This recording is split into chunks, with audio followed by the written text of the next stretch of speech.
Take me out to the podcast. Take me out to the cloud. Listen to us discuss horror flicks. Stay to the end for Insane's picks. We discuss sports horror films from the present to the past. Because it is time for the show Attack of the Killer podcast. Attention planet Earth and beyond. Stay tuned for Attack of the Killer podcast. Attack of the Killer podcast. Attack of the Killer podcast. Attack of the Killer podcast. Yay! What? Hey, and welcome. I'm Harry Carey. I'm just kidding. I'm not going to do that. Please don't. Yeah. And welcome to Attack of the Killer podcast. I'm your host, Insane Mike. This is episode 331 that we're calling Killer Sports. We will be talking about sports-related horror flicks. I believe this show is going to be a home run. Now, Strike out. Strike one. I thought it was called Sporty Slice. Oh, jeez. Oh, is that what? Yeah, that was what it was going to be called, wasn't it? Yeah, Sporty Slice. Okay, so anyway, now if this is your first time listening to our show, Attack of the Killer podcast is a horror movie podcast where a group of friends get together with a topic and we discuss films within that topic. We're just friends hanging out, talking about our common bond, our love for horror movies, so there may be spoilers. Now, if you like the show, I ask you to join our Patreon. When you become a Patreon subscriber with us, you become part of the Attack of the Killer podcast family that we call the Attackers. As an Attacker, you get all kinds of extra content and perks. You can get bonus episodes, our YouTube shows, membership card, and official certificate. You get to be part of our exclusive chat called Attack of the Killer Chat. You can pick movies for the Patreon Picks episodes, and even for our watch parties. You can get all of that and so much more, including shout-outs on the show like these Attackers get right here. Timothy Leonard, Roman Doppelfeld, Larry Watanabe, Brett J. Royer, Seth Key, Jessica Irish, Chris Cook, Brian Godsell, Stefan Sitter, Brandy Moore, Andrew Mahler, Rod Hutchinson, Carmen DeHague, Abraham Ariano, Andrew Bentler, Casey Kelderman, Tony Miller, Mike Clayton, Rose Talashoma, Abe Kirshner, Lisa Cavalier, Holly Berg, Bill Fisher, Greg Dedrick, Sam Lenz, Garth Jacobson, Brett White, Tiffany DeWeese, and Scott Reebsman. Play ball! Damn it. He made it. And you too can be on that list. All you got to do is go to jointheattackers.com. Once you're there, you can pick the tier to get the perks that you want. Again, go to jointheattackers.com. And now it's time to pick your lineup for your fantasy podcast team. When he was younger, he was really good at tennis. It was because he had a part-time job as a waiter. He was really good at serving. Tad. Hey guys, thanks for listening. He was told playing sports would extend his life. He said it worked. After he played basketball for an hour, he felt like he was 90 years old. Jason! No shit. Touchdown! Hey, everybody, thanks for tuning in and listening. We really appreciate it. He says he sucks at sport events, but he says it's really good money. Brian! Strike three, you're out. Oh, my gosh. And speaking of sucks, here's Tad with what we watched.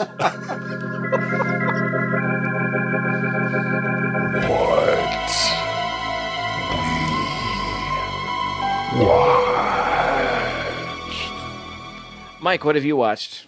Oh, jeez, just right at me. He was still drinking. You about got a spit take on that. Okay. Well, mine's going to be super short. Better than a suck take. Heard that.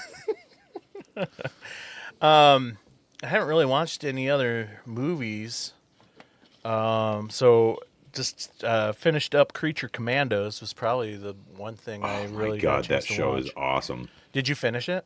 Yeah, Oh, it's so I good. fucking love it. So good. It's just great. Who's your favorite? G.I. Robot, Bride, and Weasel. Oh, but then Dr. Phosphorus. Probably my favorite scene in the whole thing is Dr. Phosphorus versus the tank.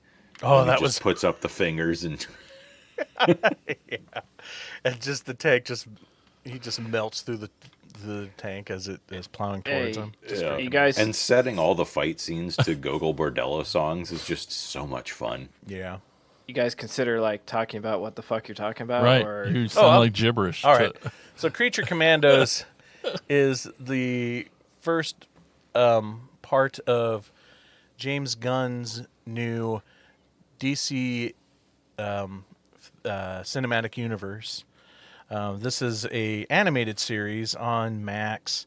And much like Guardians of the Galaxy, James Gunn took an unknown property that very little people know about, which is called the Creature Commandos. Now, in the comics, the Creature Commandos was basically a group of special ops from the military, like these people that were experimented on by the U.S. military during World War II, to the point where one had all the traits of a vampire, the other one was a werewolf, another one was Frankenstein's monster, and there was a Medusa lady, and then eventually G.I. Robot joined the group as well. So, but typical James Gunn, instead of just going straight with that, it's modern times with characters that he picked out of a hat that work so well together in this. So you got the Weasel, which you saw him in Pauly Shore? No. It looks about the same. No, the Weasel was in James Gunn's Suicide Squad. And so he's in this. And then they have Frankenstein's Monster, The Bride of Frankenstein, which their storyline is just awesome. And David, what's his name? David, from Stranger Things. Harbour. David Harbour is the voice of Frankenstein's monster. Then you have like a gill creature lady, Dr. Phosphorus, who is a very obscure Batman villain who, through nuclear radiation or whatever, has had all of his skin melted off. So he's just basically a skeleton with this like glowing ooze all over him that is super deadly to the touch, where he could just melt any object just by touching it. And who's voiced by Alan Tudyk in the show, which is awesome. Ooh. Yeah, and it was cool. All of the different characters kind of get their own little backstories through as the series goes on, and I thought it was awesome that when they did Dr. Phosphorus, in his human form, he looked like Alan Tudyk. I thought that was really cool. Yeah. And then G.I. Robot, who is basically just a robot in military fatigues, who is just awesome because all he wants to do is go around and kill Nazis. That's his whole motivation. It's a great show, a lot of fun, really funny. And anytime someone says they're not a Nazi or that they don't have any Nazis he can kill, he just gets really sad. Yeah. Are you a Nazi? No. Do you know any? No. Aww. It's got a lot of cool connecting threads to what he's going to be doing throughout the whole expanded universe, and then also a lot of cool connecting threads to a Suicide Squad movie. Rick Flag Sr. is the leader of this squad, who is the father of Rick Flag that died in Suicide Squad.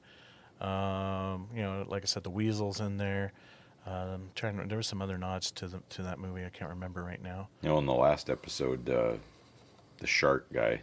King Shark shows up. Yeah, at the King very Shark end. is in the last episode. Yeah. For like 2 seconds. Yeah. Anyway, really cool. Check it out. But that's it. That's all I've watched. Well, I guess if you make a half hour out of one TV show, thank you. Jason. I'll be faster. Mine are both from actually listening to you guys from last week or last episode. I can't remember now exactly why we talked about it, but ran right home and watched Can't Hardly Wait again. Yeah. Awesome. You could hardly wait. I couldn't wait to get home, and Tiffany and I watched that, and it was great and just as good as ever. But the one that I freaking loved, I knew I was going to like it, and to hear Tad talk about it, you guys talk about it, but I still wasn't prepared for how good it was going to be. It's Jason Reitman's new movie, Saturday Night Oh man. Yeah, I Mike told you. Saunders. Oh, I need to see this movie really, really bad. Mike, I'm so excited about it. you have to see this right now. Like, I love Saturday Night Live. Of course. I love the original cast. Of course. I think it's super cool that all these actors just really look and act like those people. No. But No. They really look and act like these people. That's the best part of this movie is the casting. Am I right, Dad? Yeah, it's pretty incredible. It's nuts how good it is. All right, keep going. I was just going to say, but I also love the idea of how the gimmick of it and how it's all like real time. This whole movie is real time, It feels leading one up take, to yep. the shooting of the first episode. So I'm sold, but yeah, just haven't gone around to it. And then they really went the extra mile on all the set design and everything. It's just to be pure. Oh man, it was so freaking good. Did you hear about Chevy Chase at the premiere? No, please tell me. You know, Ivan Reitman showed it too, and he invited everybody who's alive from the original cast, and everybody was just, very complimentary. Oh, what a fantastic movie, all this stuff. And Chevy Chase comes up to him after the movie, and he's like sweating, and he's like, "Well, I'm really sorry." He's like, "What?" And he's like, "What a disaster! What a piece of shit! I'm really sorry about this movie." And maybe your next one will be okay. So if there is another one, basically like busting his balls, I think, but in true Chevy fashion, Being the guy he is in right? that movie. Like, yeah, basically like this thing's a piece of shit, and maybe next time, kid. I never truly understood the size of Chevy Chase's ego until and this movie just makes him, oh my god. But he's actually, I don't know. I loved it. That's what I watched. All right, Brian, what about you? All right. Well, before I get to things I've been watching, I would like to publish a retraction or correction of sorts, if you will. Now, this is from, I don't even know what episode this was originally from, probably a vampires one from years and years ago. But anyway, a friend of mine who was not aware that I was on a podcast and recently found out about that decided, I'm going to check that out. And rather than listening to a recent one, decided to go way the fuck back in our catalog. And called me out on fucking up some information. So I'm always one to learn from my mistakes and admit when I've fucked up and give the correct information. So we were at one point talking about Jiangxi, the Chinese hopping vampires.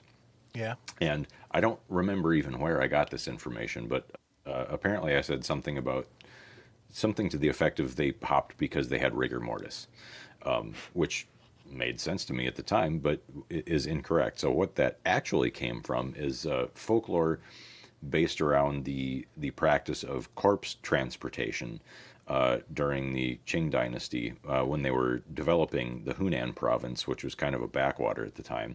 A Chinese tradition is to be buried alongside family because they believed the souls might be homesick if they were buried too far from their family, right? So there was an industry developed around the transportation of corpses. Well, they didn't have vehicles back then, or at least not long-range ones that were reliable. So the corpses would be arranged in single file and tied to bamboo rods and carried between two transporters, one in the front, one in the back. Well, as they were walking, and they typically would travel at night because, the sun's down and the corpses are less likely to rot quite so quickly if they're being moved in direct hot sunlight. So people would see these lines of dead men strapped to bamboo poles, which would flex as the transporters walked and made them bounce up and down, looking like there were dead people hopping along the trails. And that's where that came from. So anyway, now that that's out of the way, and I hope you appreciate that, Tom, even though you probably won't be listening to this. I watched one of Mike's favorite movies finally. It's been one that I've wanted to see since he's been praising it since I've been on the show, Used Cars. Oh, yeah, God right. damn, I love that. Yes. It was so fucking funny. Absolutely fantastic. It's on Tubi. If you haven't seen it, check it out. Then another recommendation from the crew here, Carry On. Tad, you were... Yeah. I actually disagree with your assessment that it's just dumb fun and that it was a Die Hard knockoff because it's really not that action-y. It's much more suspenseful.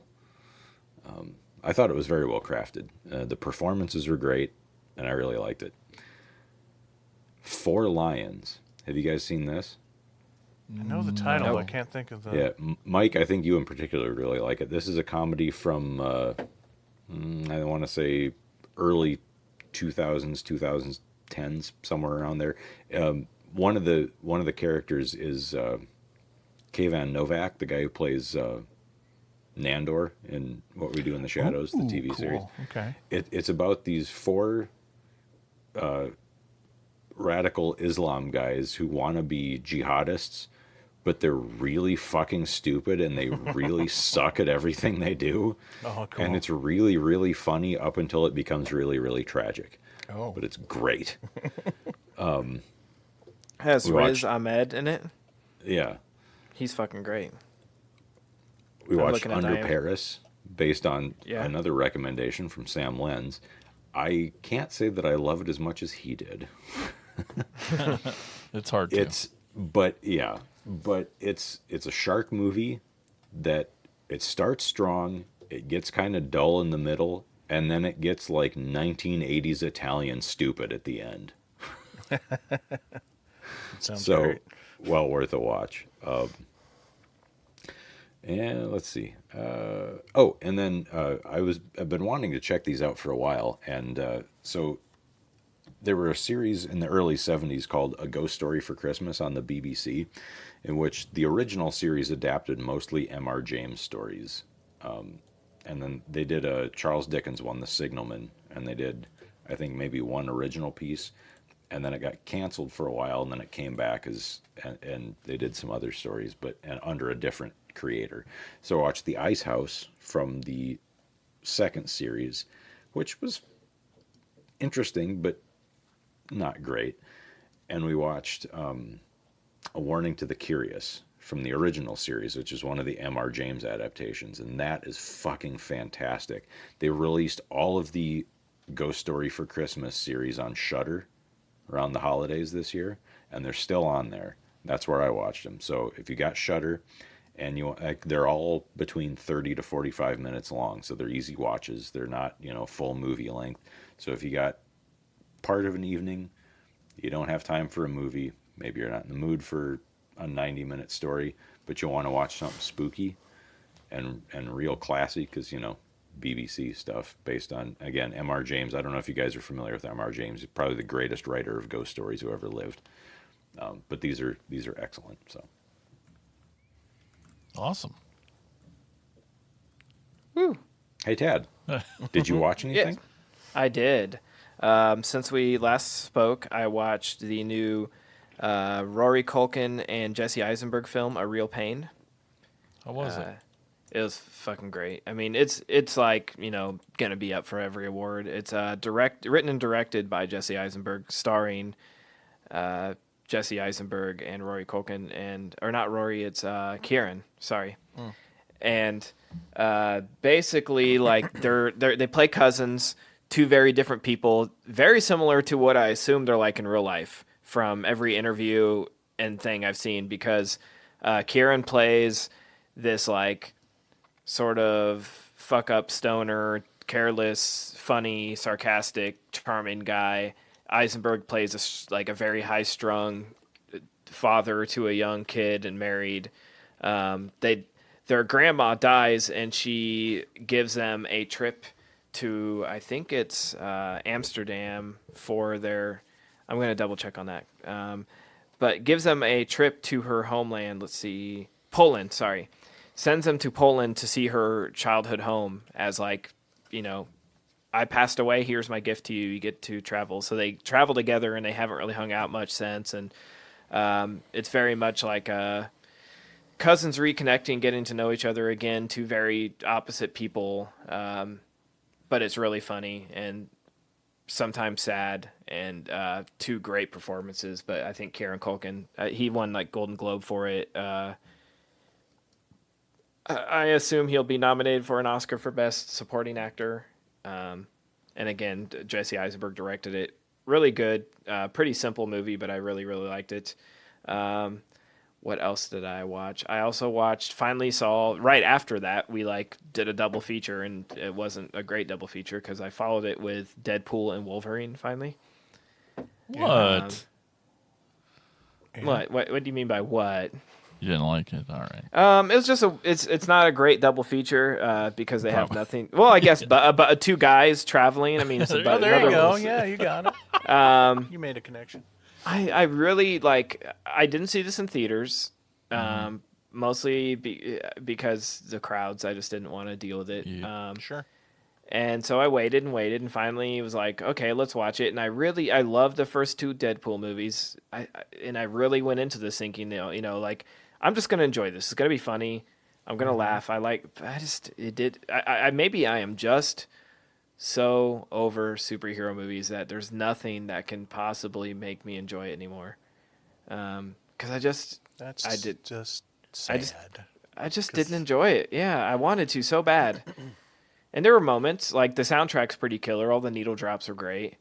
But I'm just like, I'm over the Deadpool thing. And I mean, I thought Wolverine, it was a fun contrast. I actually liked Wolverine in this one. And I liked some of the cameos. I thought those were fun.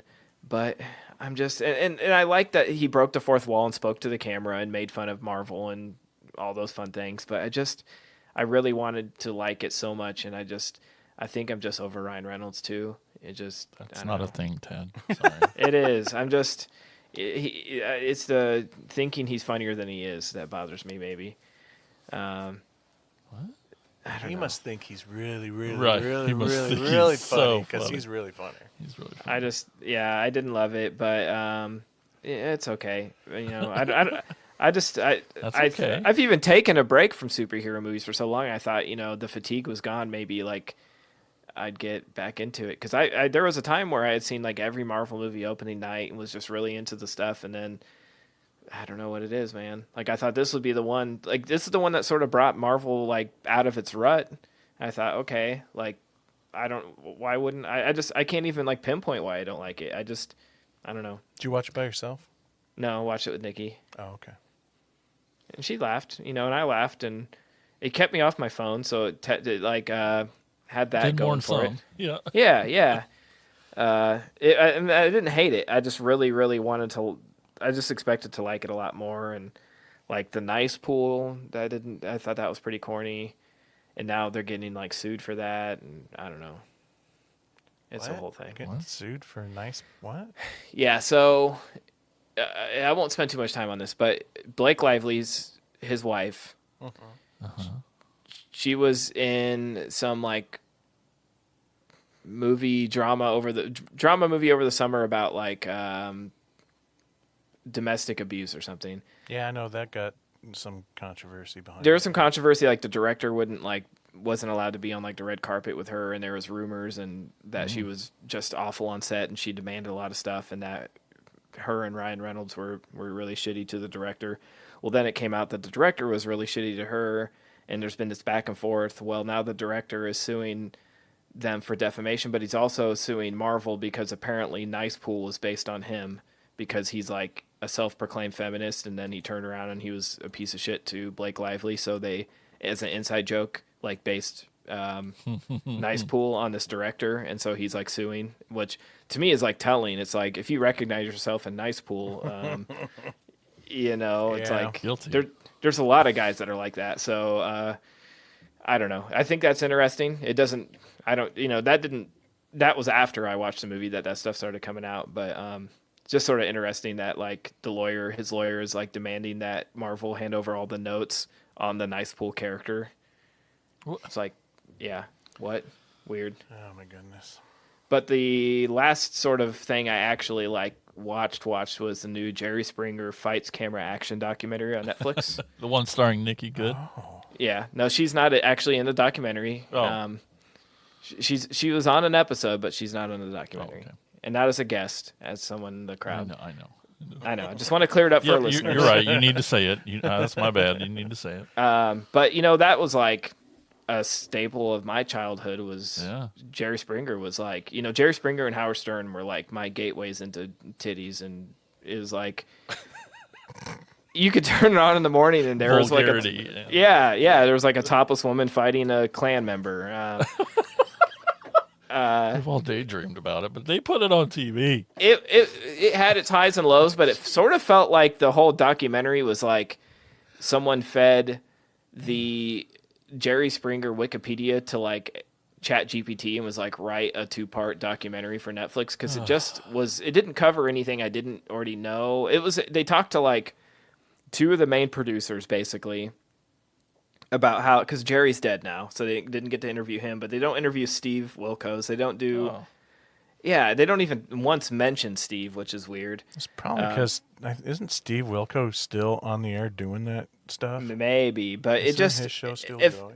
It has it's a 2-part documentary. They're like each an hour long or something, and I was like, this is sort of weird because it ends, and I'm like, maybe they just released the first 2 episodes and no, that's it, because it just doesn't. There's stuff I knew about the show and what happened and some fun, like crazy stuff. And I'm like, I'm not even that big of a fan. I know more about it than this documentary's. Like, and Nikki's a big fan. She was like, what about the time like Jerry tried to like punch? He actually like threw fists at like a Klan member, or no, he threw fists at like a Nazi because his parents were Holocaust survivors. Yeah. And it's like they never would talk about that. They never mentioned Steve Wilkos. There's just so many like big moments of that show they never really touched on. They very briefly, like the beginning, are like, he was part of like a news team he's a news anchor for a while, and he's like mayor of a small town, and then he started this normal, it was like Donahue show. It was really like a calm, quiet, normal show, and then they brought in, which this was something I learned, which was pretty fascinating. They brought in the guy who wrote the headlines for Weekly World News to like be a producer on the show. Oh, there you go. And so that's where it all started. And they had like, I think they said like the first episode that turned everything for them was when they brought the Klan on. Then they had this guy who was like the leader of the like National Jewish Brotherhood or something, and he walked out and punched a Klan member right in the face, and they're like, "This is what's getting the ratings." But they only showcased a few major episodes. That one, the guy that married his horse, and then they talked to the one, like the love triangle that ended up in murder. I don't know if you remember that, but that was a big controversial moment.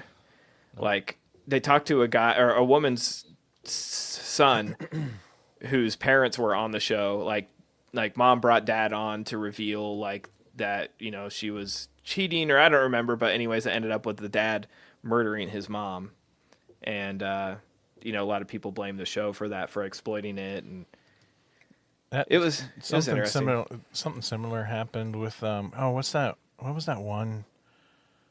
Ricky Lake, not Ricky Lake, the blonde lady.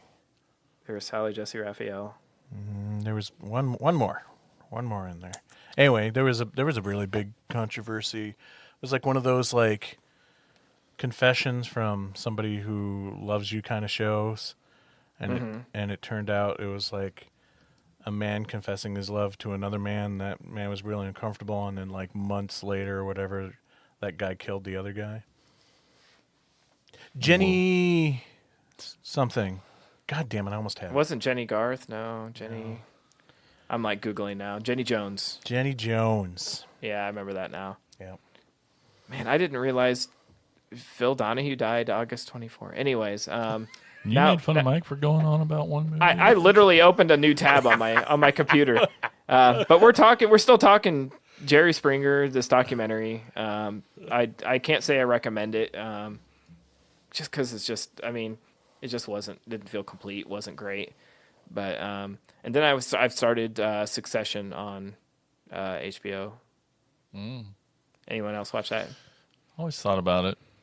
Brian it has Cox, like, right? Brian Cox and Kieran Culkin, and it's won like every major. It's won like 5 Golden Globes every year. So I'm like, I love Kieran Culkin, and so give me all the Culkins. So. Yeah, where's that reality show? That's the thing, though. That they're should too be the smart. name of it too. Give me all the Culkins. But they're too smart. Like that's what's great about them is, I guess watch the premiere of WWE Monday Night Raw on Netflix, and that was sort of crazy. If nothing else, Hulk Hogan got booed off the show, which was fantastic. Yeah. Oh, I heard about that. Yeah. Yeah. And people were like, over his politics? Like, no, over him being a piece of shit. So that's fantastic, just watching the Hulkster get booed out of the arena. And that's what I watch. All right. Thank you, Tad. Let's get into some of these awesome sports movies. Jason, what's our first sports film? Yay, sports ball. You know I love it. You do. You know, I refrained from all the sports ball jokes I was going to do. Or I appreciate it. You know, because you roll your eyes at me every time I'm like, you know, I love football and getting a home run, you know, saying crap like that. Because you always do. You never get it right on purpose. Jason acts like he doesn't listen and watch fantasy football podcasts every single day. Shut up, Jason. Yeah, shutting up. But after that, we're going to talk about this movie from 1984. It's called Fatal Games. New generation of Olympic athletes. They are trained to reach perfection at the top of their class, and nothing will stop them from reaching their goal.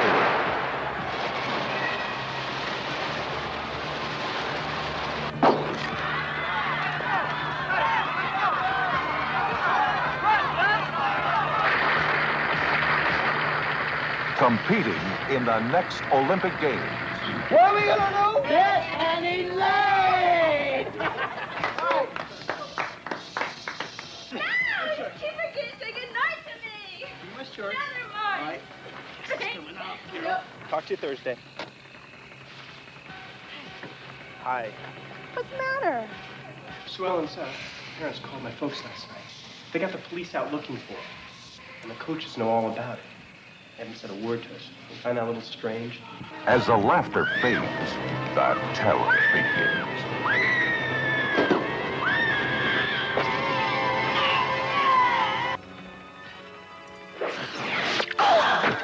Someone is stopping the nation's top athletes dead in their tracks.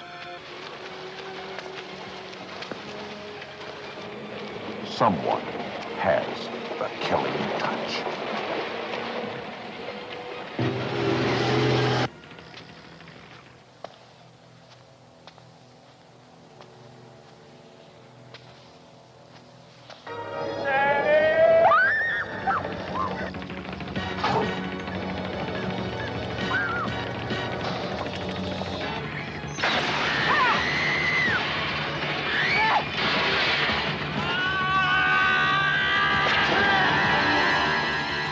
In sports, winning is everything. But at the Falcon Academy, death is the first prize. What? Oh, my gosh. The young athletes of Falcon Academy are training hard to earn their place in the Nationals. But when these burgeoning sports stars start disappearing one after the other, Dr. Jordine and his team, who started plying their athletes with new and untested performance-enhancing drugs, are baffled. Little do they realize that a javelin-wielding, tracksuit-wearing killer with a strong throwing arm and a deadly grudge against athletic excellence is on the prowl, picking off the Olympic hopefuls one by one. Whether they're squeezing out a few extra reps in the gym, training on the field, or clocking up some late-night strokes in the pool, nowhere is safe. As their numbers continue to dwindle, can the remaining athletes unmask the maniac before they're disqualified for good? Directed by Michael Elliott, who does the double duty on the role of Dr. Jordine. You said duty. Yeah. And it also stars Academy Award nominee Sally Kirkland. Fatal Games, deliriously entertaining, early 80s stalk and slash effort stacked with gratuitous nudity, physical defying death sequences, and one of the most jaw-dropping twist endings in all of slasher history. That was probably the longest intro you've ever read for the film, and I think that's probably because you have nothing else to say. That's the truth. You know, so like, yeah, it's my first time watch. Once I found out that Michael Elliott is also in the movie, it made me realize why I didn't love the movie maybe as much, because I never liked that. But when the director puts himself in the yes, and especially when it's writer director, then it just knocks it down another level. But it was okay. I honestly I had to go back, and after watching the last movie tonight, I realized I liked this one way more than I thought I did because that last movie tonight lowers it so far. Oh no. Oh no. Oh my God, I'm Aw. just going to leave the room when we talk about the last film. Holy smokes. Oh, Are that you makes me kidding? sad. Oh, well, we'll have something to talk about, but or not. But yeah. So, but I didn't mind it. Yeah, like I said, it's just that stalk and slash. It was fine. It was dumb. It was fine. It's just a rather cookie cutter Yeah. early 80s slasher. There didn't really give anything new. Except the javelin wielding maniac. That's the thing. I In feel a like hoodie. this whole movie is relying on two shticks, and that is the javelin as a weapon, which actually is really cool. Sure. Yeah. And I do enjoy those scenes of the javelin getting thrown through the air. Like in the final third act when she's running down the hall and that javelin gets thrown and it hits the locker. I thought that was a really cool looking effect. Obviously on a wire, but that's okay. And the scene where Melissa Prophet gets speared in the weight room. Yeah. Yeah. That's a cool little misdirect. Like, I'm still not Yeah. 100% sure how they pulled that off because there's no cut. You see her like in kind of a medium shot doing the deadlift thing, and then it zooms in close to her, and then the javelin hits her and she goes flying back and gets pinned to the wall with it stuck through her chest where it wasn't a minute ago. Like, but there's no edit. Yeah. Yeah. Yeah. Like that's They a tried really on that neat one. shot for a low budget thing like this. Yep. Come on. Well, my favorite scene or kill, I mean, can't really say what's your favorite kill because they're all the same. It's somebody getting stabbed with a javelin. But I think the coolest one is the girl in the pool. Because That's what I was going to say too.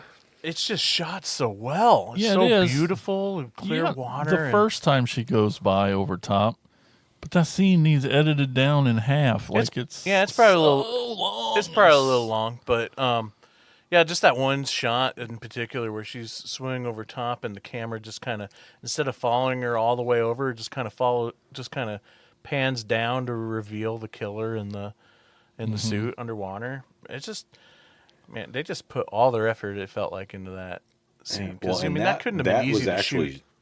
No. Sorry, go ahead. It's just that was it. I was just that can't be very easy to shoot like in a pool like that. Well, and that was shot second unit. One of the producers, I forgot to write his name down, but because I didn't think this was even going to come up, but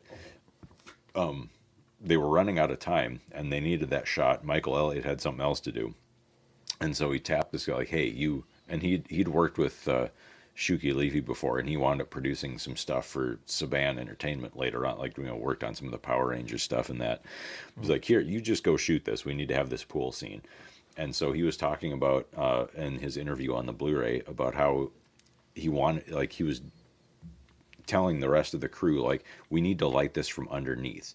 I don't want to see what's above the pool, because we're going to have the camera underwater and we're going to be looking up at this girl swimming over, and I want it to look like there's just this void. Yeah. Because the light is going to stop at the surface of the pool if we're lighting it from beneath. Oh, and so, that's so what makes that so effective. Yeah. Yeah. The other thing I just want to say, did the writers of Ace Ventura see this movie when they came up with the ending? Came up with the reveal?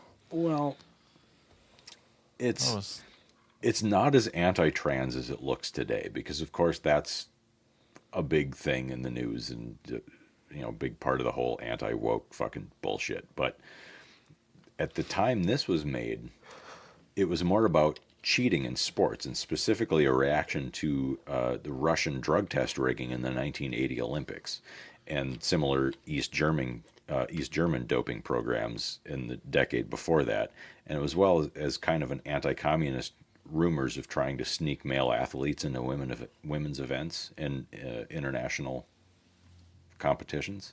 So there's still some of that ickiness, but it wasn't so much at the time.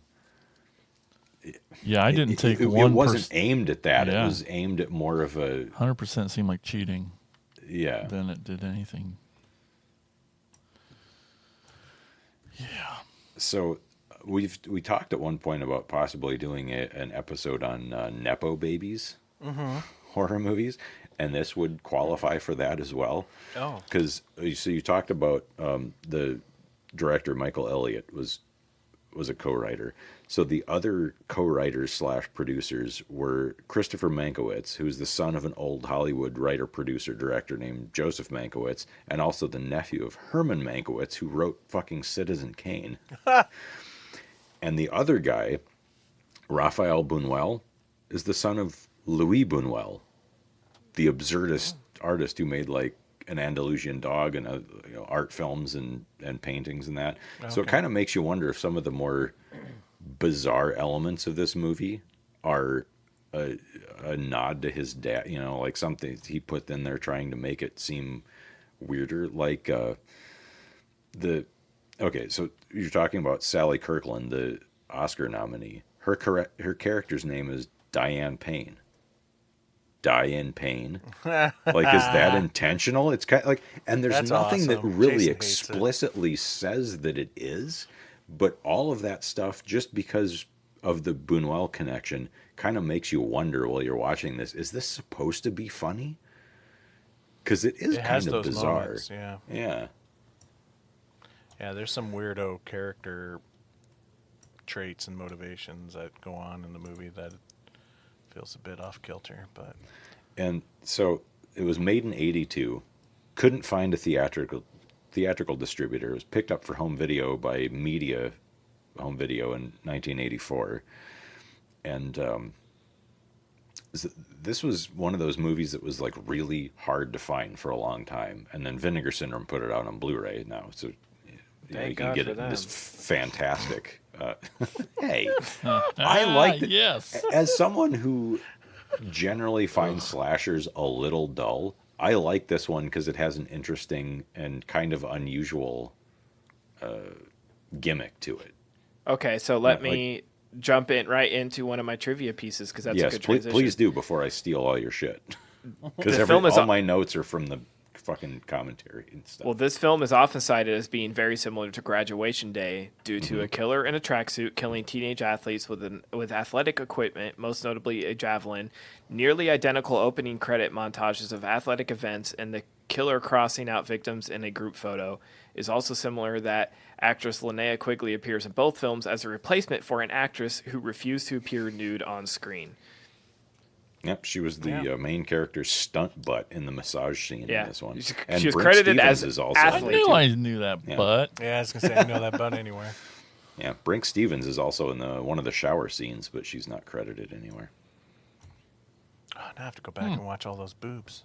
Yeah, Lynn darn. Banashek's reluctance to appear nude on screen was a reason. I mean, that scene, it was blatantly obvious it was a body double. Yeah, shot neck according down. to her interview on the Blu-ray, she was fine with it, but her parents were like, "You're gonna do what now? The fuck you are?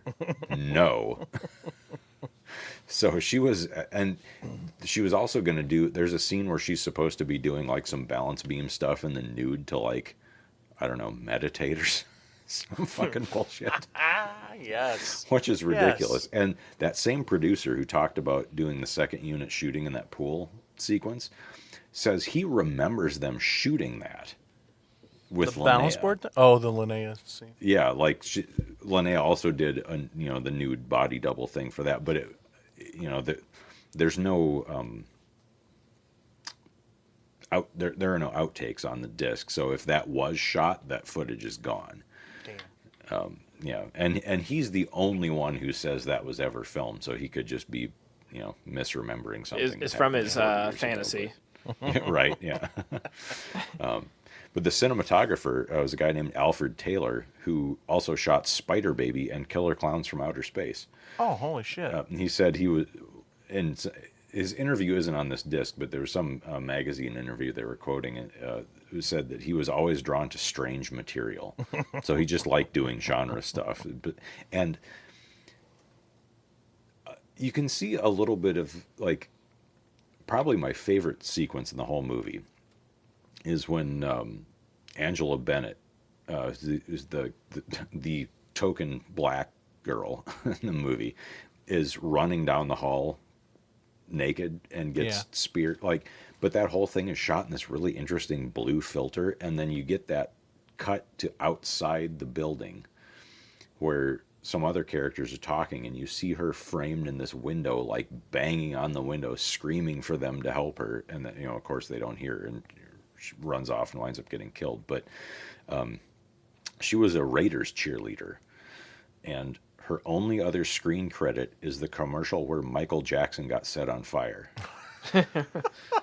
If you look her up on IMDb, there'll be a bunch of other stuff listed, but apparently her credits got mingled with some other Angela Bennett's, because, IMDb is such a reliable source of information. But this particular Angela Bennett was in this movie and that Michael Jackson commercial, and that's it. Otherwise, she did, cheerleading stuff and whatnot. But, fitting for an athletic movie.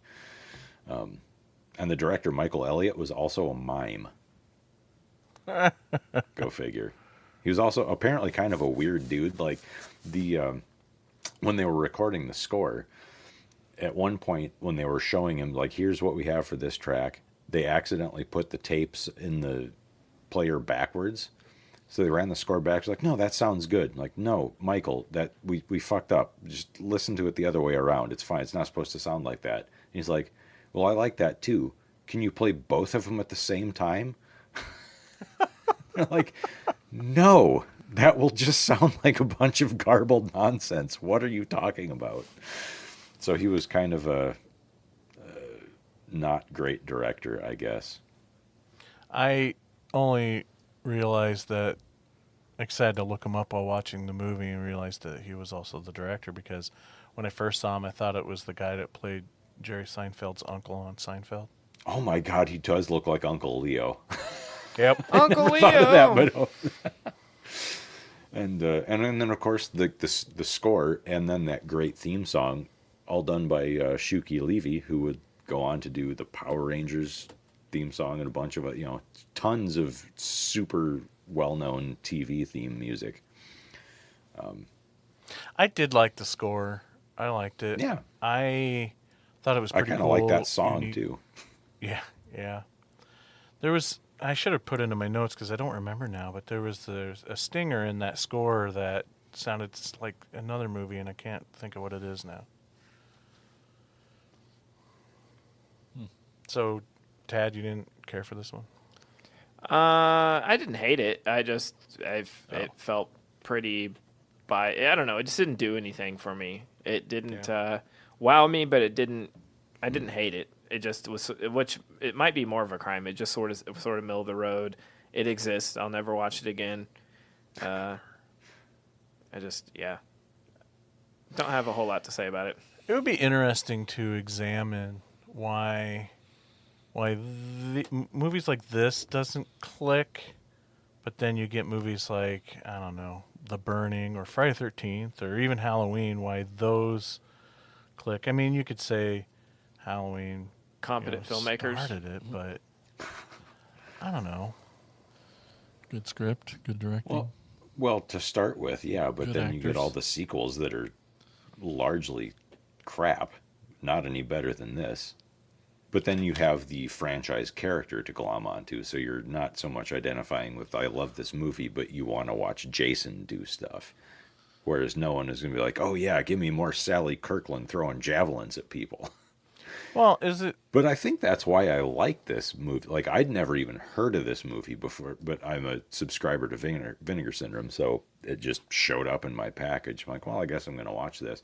And I think this movie in particular kind of made me realize I like these weirdo one-off slashers a little more than I like the franchise ones, because I'm just more interested in the side roads of cinema than I am and so, like, I thought this movie's a lot of fun, and I honestly thought you were all going to really like this one.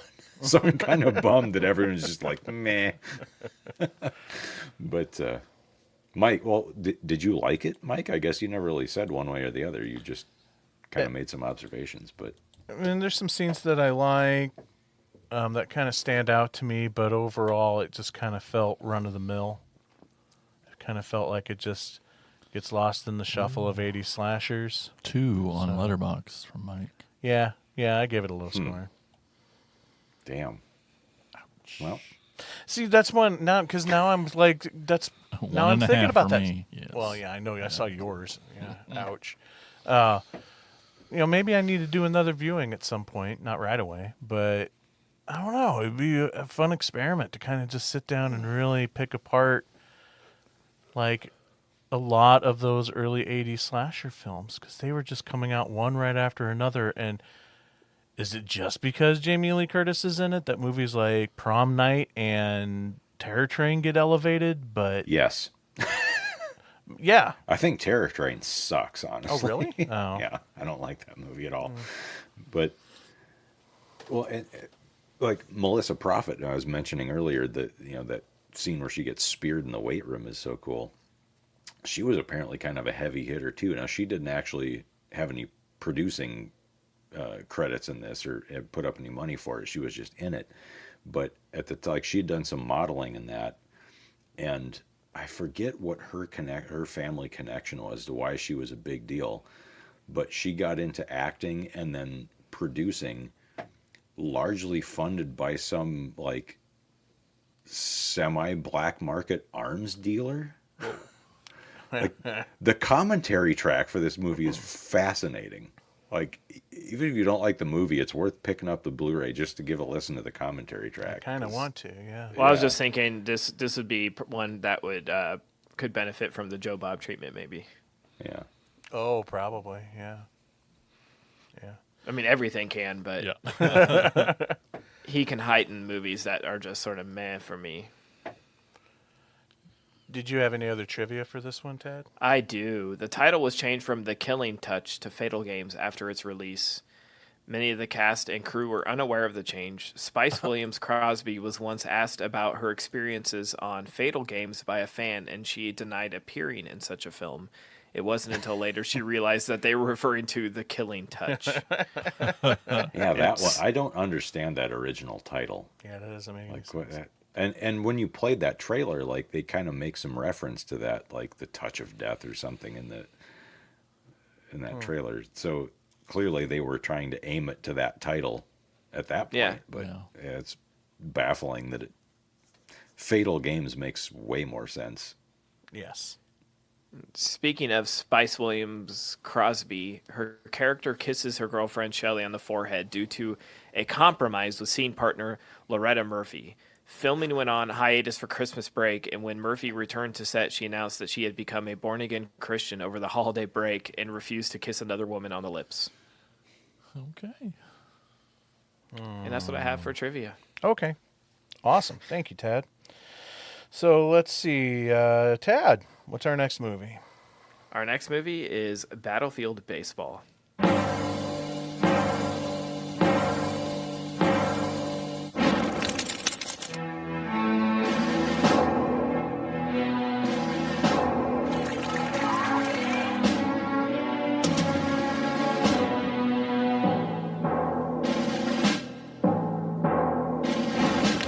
Baseball.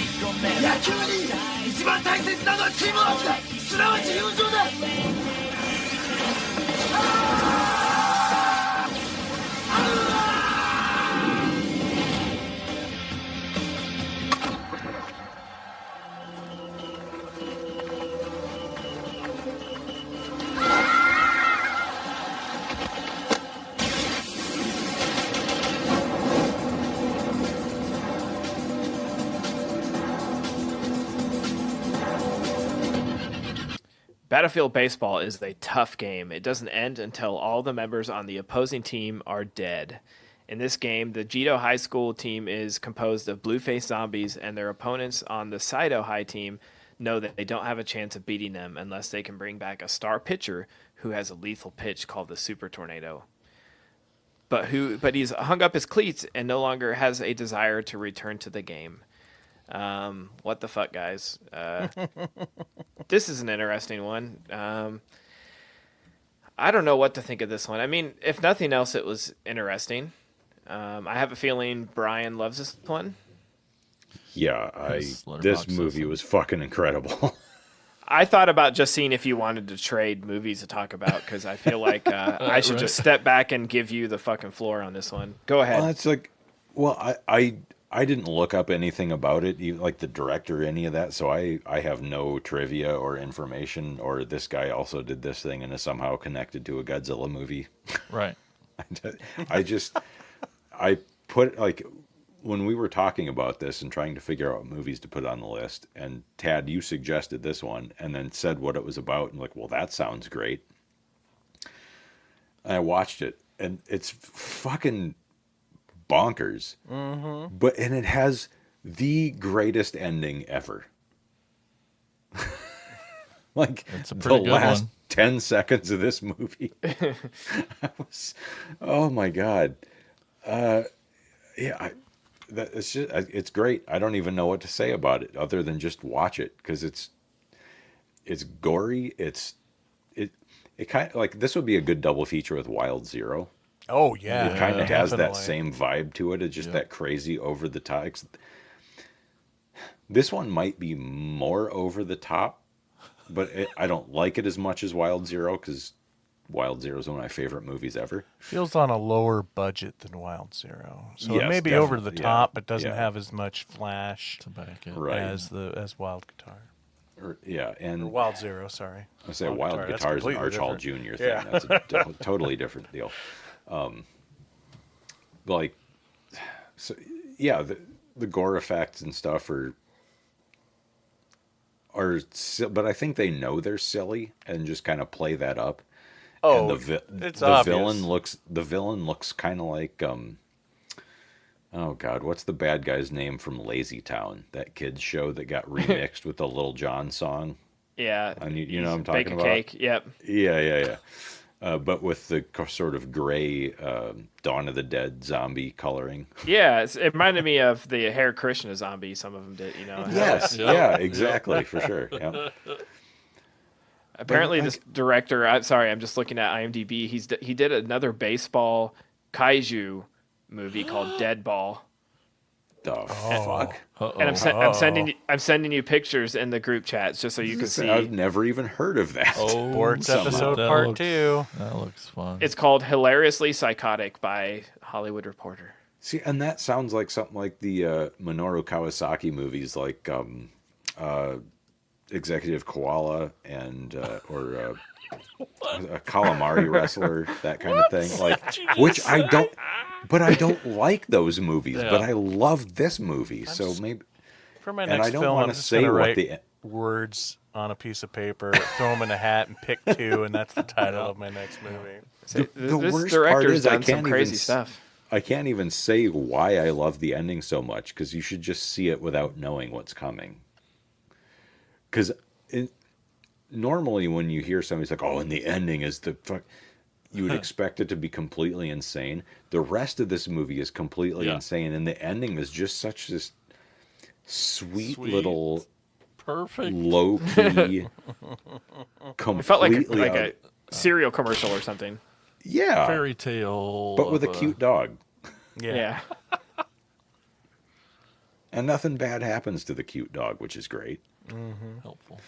This director also did Meatball Machine, if you guys have seen that. Oh yeah, I have not, but I've been wanting to check that out. So, yeah, you could just do an episode of this director. He has some wild shit on his IMDb page. I'm gonna have to go down the rabbit hole of his filmography for sure. Yeah, now I definitely want to check out. I'm gonna have to prioritize Meatball Machine. Yeah.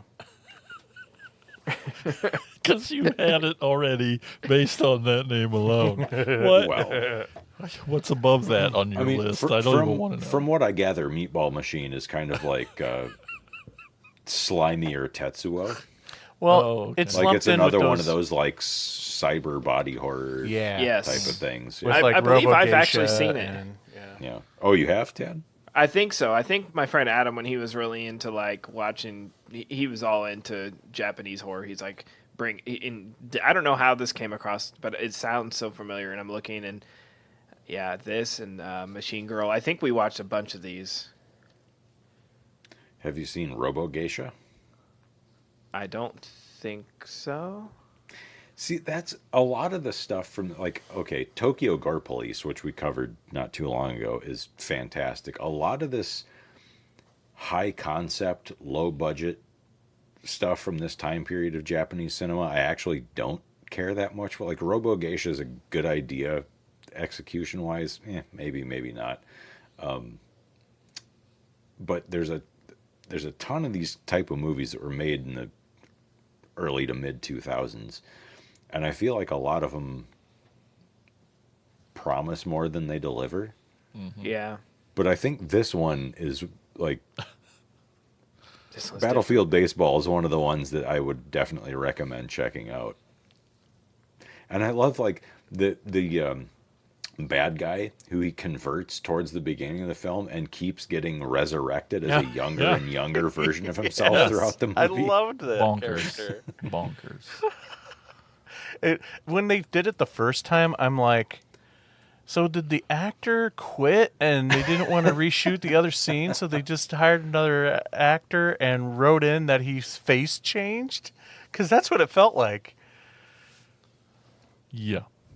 But then, you know, by the third act, now he's a little kid with a giant catcher's mitt that never gets used in the actual final fight. I was bummed That's about true, that. yeah. Super Mint. Well, I gotta tell you guys, I fucking loved this. Oh, that's It awesome was to hear. So awesome. It just another. I'll say it again. I just love Asian cinema. This is so fucking bonkers and out of control. I laughed through the whole thing. So hilarious. Maybe I laughed more because when Tiffany would be like, "What the fuck?" That now With- you know why I watched movies like Exposed With to New other people. Yeah. Yeah, watching other people watch these kinds of movies is almost as much fun as just watching the movies. Yeah. Maybe, but it I really is. was laughing my fucking ass off. I don't know how to say it right, but just what was written to make this movie only comes from Asia. Like you can't come up with this shit. It's just amazing. It's just off the wall. I love every bit of it, and goddamn, it was fun. And yeah, it just kept escalating, getting better and better, and just more like what the fuck, and like that doesn't make sense, but at least it was cool, and so great. I really, really liked it.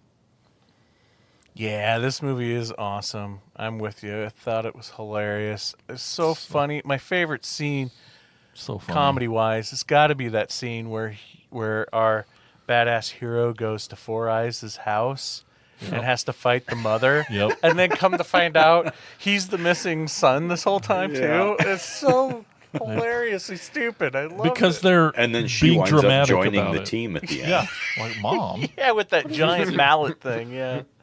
It's just so serious for that scene in the house, though. It's like, what? They're all hugging and What crying are you each other. doing? Come on, this can't be. So good. The only thing I would say, just for a movie that says baseball 500 times throughout the movie, it really has not a shit whole to lot do of with baseball. baseball. Yeah. I was kind of bummed out that like the final battle, the final game was a little disappointed in, because I mean, anytime you saw the Geode School play a game, you don't really see any of the game. You always just see the aftermath, which is like severed heads on baseball bats and body parts all over the field. And so it's building up to this final game, and you're like, oh, sweet, we're going to see the game. But it ends up just being like a street brawl between the two teams, which is still great. It's a great scene. But I feel like it's a lot of missed opportunity to take all of your baseball and sports tropes and put a wacky, crazy spin on them. You know, make like one of the zombie players rips another arm off of one of the other players and uses that as a bat. You know, goofy, weirdo stuff like that would have been great to see in a baseball actual environment. But that's just me. It's still just a lot of fun, and some great over-the-top effects. I really like the look of the zombie team. I love that Dawn of the Dead blue makeup. The makeups were really cool. I wanted Plus, to there's some get added more stuff too. Like I love the guy who's got the bolts and shit in his head. Yeah.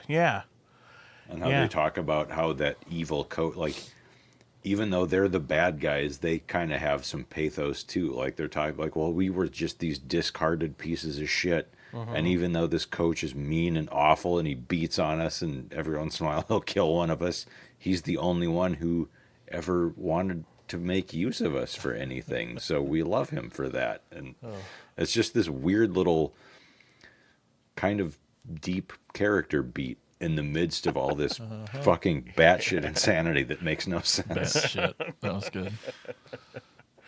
Yes, for sure. Even one of the members of their team is like a mummy puppet thing that is flailed around like it's Nubbins from Texas Chainsaw Massacre Part 2. I just love that. I just love that other team, the look of that whole team. I want baseball cards of those players. What about when the one guy got stuck through by about 10 different bats? That was one of it. We just cut to him being shish kebab from every angle, being a pincushion. That was what? Gorilla, right? Wasn't Gorilla, it? yeah. Gorilla. Mm-hmm. And then when he comes back and he's like part cyborg. Like what? And then so bonkers, and then the head guys. teacher, he comes back as part cyborg as well. But they open up their chests to reveal like the mechanics and stuff, like straight out of Bogus Journey, you know. So crazy. But then when like Gorilla's confessing his love to the cheerleader and he opens up and there's like weirdo heart with spikes sticking out of it. Oh my god, this movie's just amazing. Yeah, it's on YouTube. It's hard to kind of find, isn't it? Yeah, it took me forever. Because it's find under it. the title Battlefield Stadium, right? Not Battlefield Baseball. Right. I mean, if you type in Battlefield Baseball, it'll come up. It'll still show up. Yeah. But the main title sequence, may throw you off because once it hits the main title, it's Battlefield Stadium, and you're like, wait, am I watching the right movie? And I'll put a link to it that what we watched in the watch list on our Patreon and stuff. Oh, everyone listening right now is like, are they all having a collective stroke? What's happening? Guys, it's so bonkers. It's amazing. Oh, next time, Brett and Tony request. Yes, send them this one. Yes, absolutely. Tad, do you have any trivia for this one? Not a fucking bit, man. There's nothing out there about this movie that I could find. I think the only little bit I could find was that it's based on a manga. Like, okay, of course it is. Yeah. But apparently, in my time just sitting here looking at the IMDb, he's, like I said, the director's done some other interesting movies and apparently more baseball movies for part 2. Yeah, Deadball looks fascinating. I gotta see that. I like that the distributor or who, I don't know who. What? There's something, Sushi Typhoon. I'm okay, of course. But it has hot chicks like scantily clad with baseball mitts, and the lead star has a flaming baseball bat in front of a giant baseball robot. I don't know. Looks great. I like it has robots the Evil Dead and hot chicks and sushi, so I'm down. Ordered it already. And yeah, he the type is like the Evil Dead font. So yeah, I'm in. Super. All you need to suck Tad in is a good font. Yep. This is true. This is true. All right, Brian, what's our next film? Oh, the last movie for tonight is 1990's Blood Games.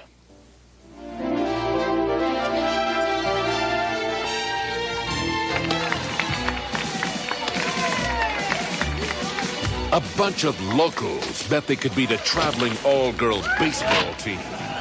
But this friendly game of baseball is about to go foul. We're gonna kill them!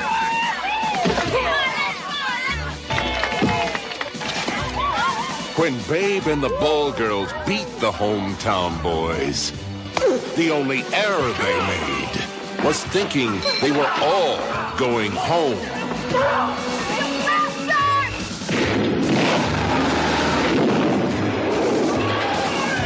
I want justice. Now, their only game plan is staying alive. We have to get away from here, so let's go! Hunted down like animals. They've got to hit and run if they hope to survive. They came to town for a friendly game, but America's favorite pastime just turned deadly. Blood Games. Batter up. Blood Games. Now available on video cassette and laserdisc. Blood Games. What's it called?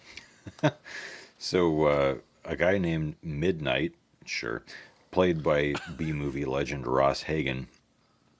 His daughter is Babe, and she has a all-girl softball team called Babe and the Ball Girls. And through his military service, he knows this mercenary named Mino Collins, whose son Roy is having a birthday, so he takes his all-girl baseball team to the town where the Collinses live.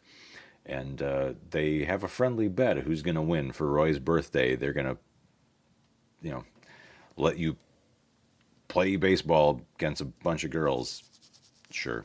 But the girls win because they're better. And then things go as you would imagine when women beat men at a sports game in Rednecksville, USA. Buck Flowers gets pissed. Don't let them knockers hypnotize you, boy. Probably the best line in the whole movie. God, I love George Buckflower. Anyway. Oh, yeah. Yeah, so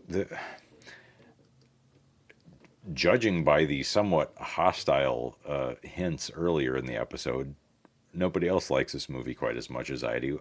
I think this one's real fun. And again, this was another one I'd never even heard of, and then showed up in a Vinegar Syndrome subscriber package. And I was like, sure, I'll give it a look. And it's a pretty solid little... I was almost going to call it a rape revenge movie. It isn't that at first. It kind of becomes that later. In a rape scene that's actually pretty rough. But the Collinses, they're sore losers, to say the least. And they try to prevent the women from leaving town before they can kind of give them their comeuppance. And through a series of events just showcasing male chauvinist stupidity, Roy Collins gets himself killed because he's a fucking asshole.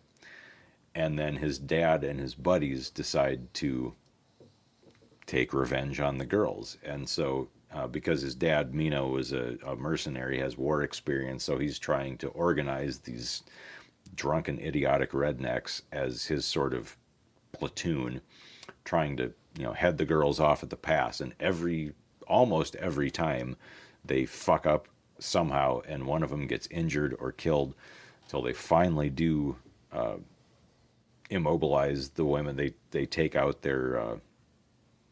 it's not a tour bus. It's got a big ass Winnebago, I guess. Like a an big RV, motorhome. yeah. Yeah, RV. And then it kind of turns into... It reminds me the most of... Have you guys seen Southern Comfort? No. Oh, I'm surprised you haven't seen it, Mike. It's really good. Yeah. Same guy who made Streets of Fire and The Warriors. But it's kind of like Deliverance, I guess. But with Vietnam, with National Guard guys on maneuvers.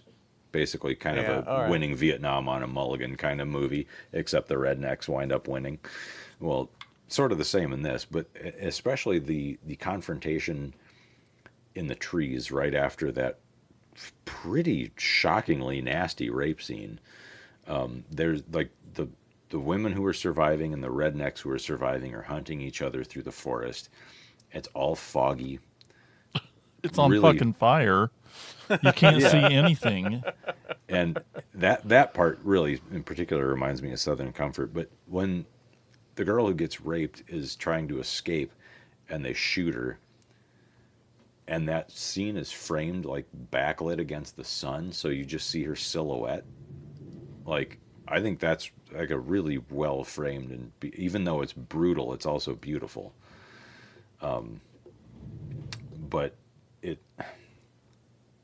and then they wind up in this. The final battle takes place in, I guess it would be like a logging mill type of thing, but it's in this big silo, which would have been used for burning branches. So they'd take the trees down, and then they'd have this machine that would shear all the branches and stuff off, so you just have the trunk that they could cut up into boards and planks and whatever.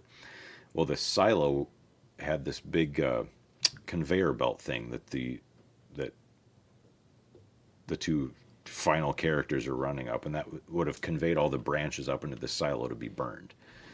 And that's such a cool location. I love when a movie can get production value out of a found location. You know, European movies, you get a lot of ruins. American movies, you get abandoned industrial sites, I guess. But and watching her stunt double during this final sequence in this big burning silo in particular inspired Laura Albert, the lead actress, to become a stunt performer. So even though she has a couple dozen on-screen credits, and she's actually in The Unnameable and The Unnameable 2, playing the same character, or a couple of Lovecraft movies, the majority of her career is actually as a stunt performer. But I dig this movie, and apparently you guys don't. I do. Don't. So I was gonna say, you don't did? lump me Okay, in. good. Don't lump me in. I like this movie a lot. Oh, too. so it's just Jason. All right, Yeah, good. I think it's just Jason. Did Jason step away? No, he's here. I like this significantly more than Fatal Games. Oh, good. At least it did something different. It felt sort of like a not quite exploitation movie, but definitely felt that way. It had like that women in prison, women kicking ass, girl power, but still being sexy. And it's like we're still exploiting the women, but they're also kicking ass. And I don't know. It had like a griminess to it that I liked. Grimy, but still, yeah, like you said, pro women, pro feminist. Yes. Like at the end of the day, even though, and I love, like, it's very much a war of attrition. And at the end of the day, okay, all the rednecks get wiped out, but there are 3 women left at the end of the movie out of a dozen to start with. So like each side really gets their ass handed to them. Like there is no clear one side beating the shit out of the other. Like, the stakes are high through the whole thing. Yeah. I think I am just obsessed with the sports aspect of all 3 of these films, because what is the deal with this game at the very beginning of the movie? Like this lady baseball team. You don't remember that back in the day with traveling lady baseball teams? Yeah, they're a traveling ladies baseball team, and their big game is to playing all these doughy men in like slimy white T-shirts in the middle of a unmowed field is the baseball field. Like, yeah. I want to know who arranged this game. That, to me, that's the real and how it still counts as a game. I will say I did appreciate the Hot Rod T-shirt that the one guy was wearing. That was pretty cool. He's him trying to be old Roddy Piper, I guess. But interesting, though, Tanya Rosenberg is the director of this. So this was directed by a woman as well. First and only movie directed by her. Yeah, the only thing she's done, really. It's crazy. But no, I thought this was a lot of fun. Some of those stunts I was really impressed with on the level of this movie, and some of those stunts, especially in the first half, where people are getting pinned against a car by the Winnebago, or people climbing all over the Winnebago. Just all these like stunts that are going on. I was really impressed with. I feel like it Well, drags at the end when the villain gets when Milo gets kicked off the conveyor belt at the top of that burner silo, and you have that shot from the cameras at the bottom of it. So that dude fell like probably good 50 or 60 feet. Mm-hmm. Like that was a hell of a fall. Oh yeah, yeah. I feel like it dragged a little bit in the middle once they left the Winnebago and are traveling through the woods for a while. There's just a little bit of a lull in there, but I feel like it picks back up, especially once we do get to the mill area. But yeah, I dug it. And Well, Jason, why did you hate this movie? Well, Because misogyny and rape will never be considered art to me. It's definitely not entertainment, and I'm not okay you're with not it. supposed to think it's fun. Well, I didn't, and I hated it, and I wished I never watched it. And I realized that, like, I know that takes a lot of 80s movies away from me, and that's why it's More been hard. 70s ones. That's why it's been hard to be on the show the last few years, but... And I don't mean it's hard to be on the show, but to watch these movies. But just, I can't do it. I hate it. I don't like it, and I'm not going to say it's okay, because it's not, and I don't like it. Yeah, but the guy who did it dies, so... Oh, what? Like the perpetrator of the rape gets killed. That's what we're supposed to root for. We're not, like, you're not supposed to be entertained by it. You're supposed to be horrified by it. So that when the bad guys get their comeuppance, it's just that much more potent. It's entertainment I don't want in my brain in any way. Because it's not to me. But George Buck Flowers, I mean, come on, right? No, he sucked in this movie too. He's a piece of shit. Who cares? I know you're bringing in lots of other roles in movies that you like him in, and that's cool, but he sucks in this movie, so I don't. I mean, his character sucks. His character sucks. His yes. performance is good. He is reliably good. I had a George grandpa who Buck Flower, chewed, but... so like it's just like ugh. Oh yeah. I just got tobacco all over me. It's gross. Don't hug me, Grandpa. All right, what trivia do you have for this one, Tad? not a whole lot. Outside of what I already mentioned was the first and only movie directed by Tony Rosenberg.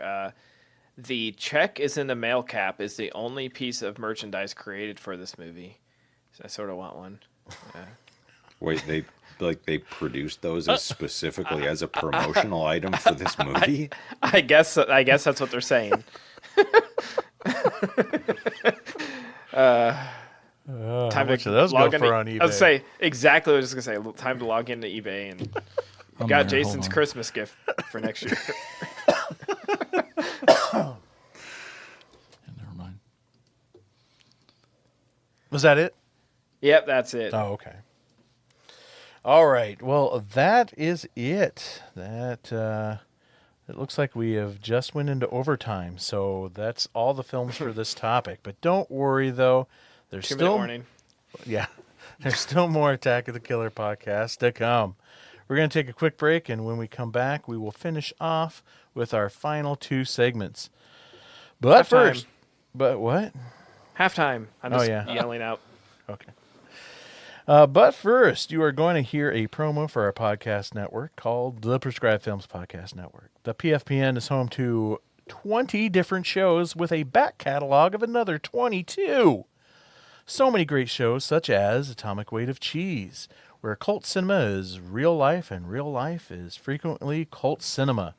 Hosted by Mike, Chad, and Steph, three people who love movies, movie culture, pop culture, and nostalgia. You can check out Atomic Weight of Cheese and all the other great shows at thepfpn.com. We'll be right back.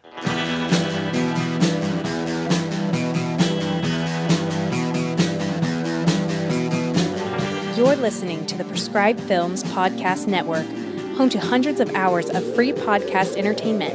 The shows on this network all have a common goal, providing you with the best discussions about movies and other forms of entertainment media. The PFPN hopes to fill your earholes with audio joy. Visit our website with links to all the other amazing shows at www.thepfpn.com. Thanks for listening. Welcome back to the show. And now it's time to hear from you guys, the listeners. Here's Jason with shout-outs. It's time for Shout-outs! Shout-outs! Shout-outs! Shout-outs! Shout-outs! All right, we asked what are your favorite sports horror movies, and they all rushed to the comment section because there's so many of them. But we got a couple, and of course it's from these guys. We got Nightmare Junkhead. That's right, the awesome podcast, Nightmare Junkhead. Blood Games is great as it features Gregory Scott Cummings and Buck Flower taking on a traveling women's softball team. Night Games has Roy Scheider tracking down a serial killer who only kills during Houston Astro games.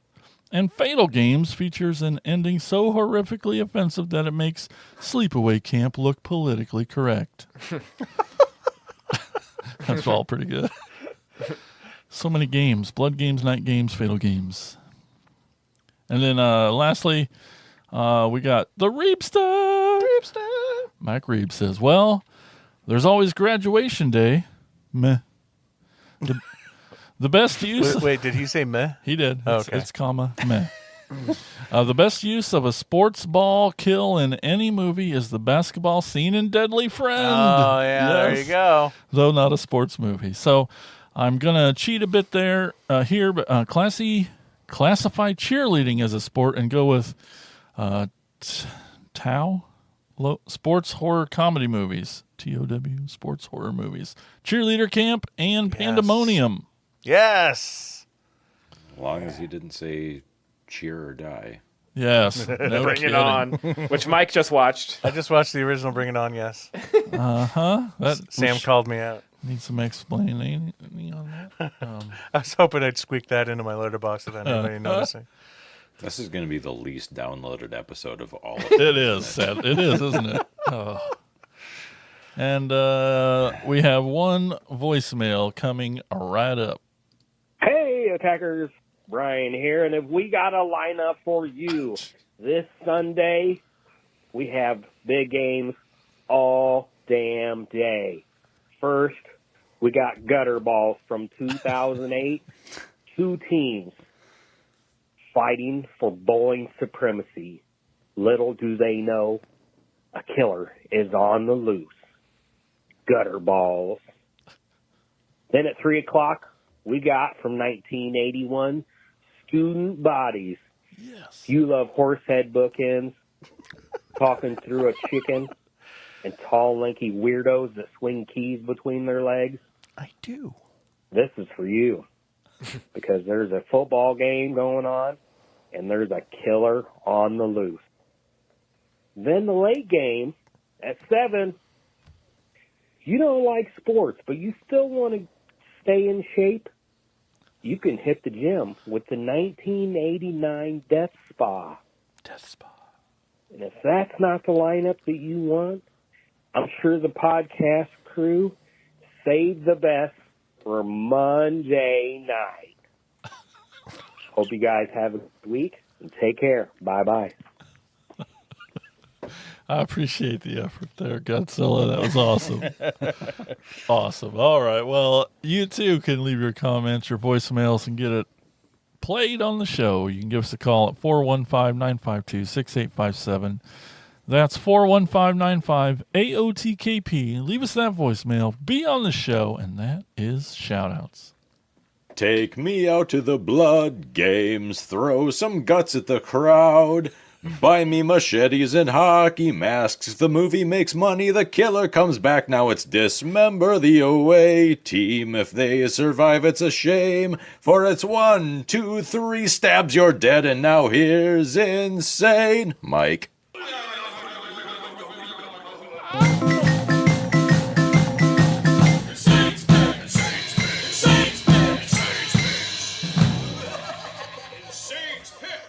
We here at Insane's Picks make it our mission to discuss the weirdest of the weird, the outcast of cinema, the bottom of the barrel, the cultiest of cult. We watch them all, so Jason doesn't have to. Thank you. This is one such film. I'm going to cover another shot on video masterpiece, 1987's Video Violence, Written and directed by Gary Cohen, known for Video Violence 2, and Captives, and Halloweenville. A couple move to town. The husband opens a video rental store. He quickly notices something strange about the locals as they only seem to rent movies from the horror section. Things only start to get weirder as his one and only employee goes missing, and random snuff films keep showing up at his store. Gary Cohen used to work in a video store and came up with the idea for Video Violence. One day, when a mother and her young children were asking if the film I Dismember Mama contained any sex or nudity, Cohen told her that he wasn't sure about the film's sexual content, but that it did contain graphic violence. She decided to rent the film anyway, telling Cohen that as long as the film didn't have any sex, she considered it appropriate for her children. Which is also a scene that he wrote into Video Violence. One thing I can relate to Cohen is that he got permission from a local public access station to edit the film. We used to do that in the early days of Prescribed Films also. Drive an hour and a half once a week just to edit our movies in Iowa City.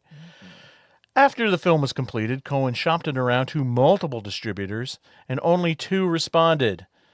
The one Cohen went with was Camp Video because they were the only ones to offer to design the video box art. Now, the original VHS box featured an endorsement from the parody religious group The Church of the Subgenius, and the claim that Camp Video released more movies by low-budget auteur Ray Dennis Steckler than anyone else in the world. I think that puts Video Violence in great company. This film has a unique premise for films shot on video back from that era. I mean, each scene has something happening in it that pushes along the story, whether it's scenes with the comedy duo of Eli and Howard as they kill their captives for the amusement of our audience, or the store owner who's trying to solve the mystery. No long, pointless walking or driving scenes to pad out the running time like a lot of shot-on-video films. For me, it's a repeat viewing, because it takes me back to a time of hanging out at my own local video stores. I don't pay attention to what's going on in those scenes. I'm just too busy looking at the big boxes on the shelves. And that is why I highly recommend you check out Video Violence, available now on Tubi. And that is it for this sports episode of Attack of the Killer podcast. We won! Yay! We did it! I hope everybody enjoyed the show. Thank you all for listening. And also thanks to the attackers who support the show and keep us going. To get more Attack of the Killer podcasts in your life, you can check us out on X, Instagram, YouTube. Be sure to subscribe to our YouTube channel. A lot of great content on there. TikTok, Threads, Facebook. We're on Discord. And be sure to leave us a review on iTunes. That would be awesome. So thanks, everybody, for listening to Attack of the Killer podcast, and we'll talk to you all next time. Bye-bye. Oh no, could this be the end of? Attack of the Killer Podcast.